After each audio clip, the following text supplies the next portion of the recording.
Spain 2, France 1. What a good game of football.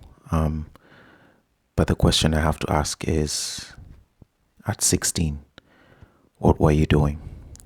I know at 16 I was in a cast, healing from a broken leg, from a tackle that nearly completely ended my hopes of ever playing football again. But wow, what a player Yamal is. Phenomenal player. I mean, I was talking about our youth revolution early in the tournament, but I definitely did not expect a 16-year-old in the semi-final of a major tournament to basically impose himself.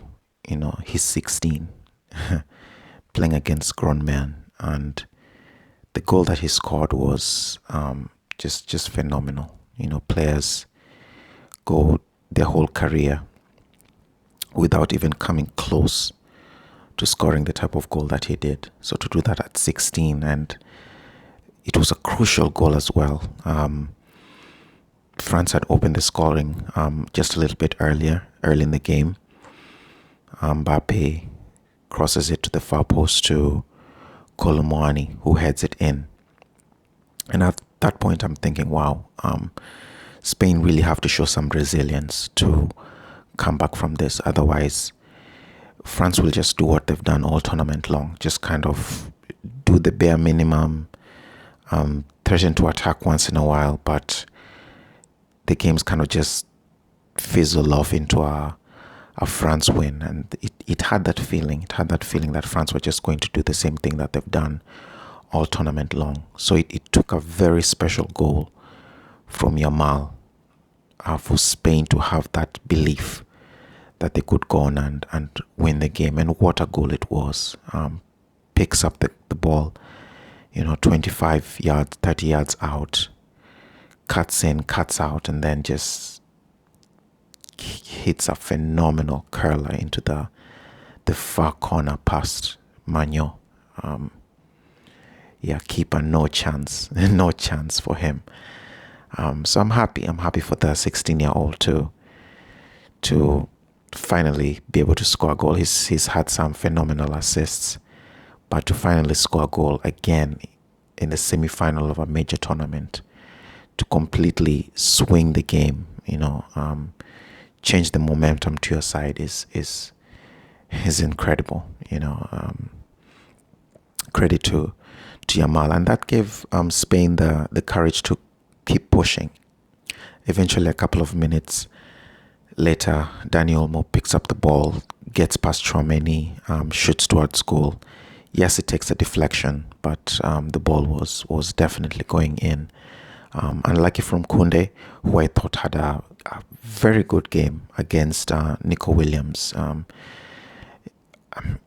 You might say Nico Williams just met his match, but you have to say Koundé was excellent in this game to keep Nico Williams quiet. Nico Williams is no joke, but Koundé's little bit of experience and just defensive know-how really just kept Nico Williams quiet. So if there are any French players who can kind of hold their head high, after this game specifically, it's probably Koundé. For me, is probably the only one who can do that.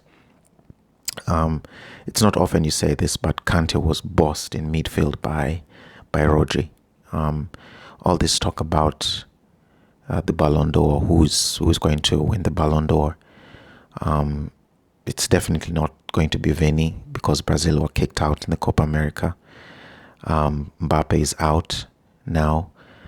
Jude Bellingham still has an outside chance, but I think Rodri needs to be at least top 3 for sure, just because of what he does in midfield in that position. Phenomenal player. But for France, again, yet another tournament where they come close, but it's just not enough for them to get past that hurdle. full credit to Luis de la Fuente, the way he sets up Spain, to come from the youth ranks and to just basically move in seamlessly into the main squad. You have to say it's really good from the Spanish Federation as far as organization, as far as just getting the right man for the job, because Spain are playing to their strengths. And yeah, lots of credit to him. Mbappe, he had his chance. He had his chance to score towards the end of the game, but it was a bad miss.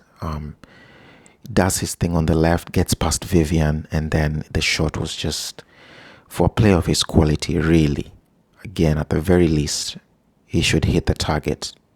In fact, not even hit the target. He should really score that chance. So that was a chance for France to get something out of the game. But the one player you want to have the ball in that situation completely skies it. So poor effort from Mbappe. And you have to say poor tournament really from Mbappe. Could his broken nose have affected him somehow? I don't know. I just feel like Mbappe was almost playing at 60 to 70% of his capability. So I'm curious to see how he'll perform at Real Madrid, because it's odd. It was just odd watching Mbappe in this tournament. But for Spain, they march on. Who I prefer they face, just for entertainment's sake, definitely the Netherlands. But it should be a good game between Netherlands and England. My preference is Netherlands, but we'll see who Spain will play. Yeah, on to the final.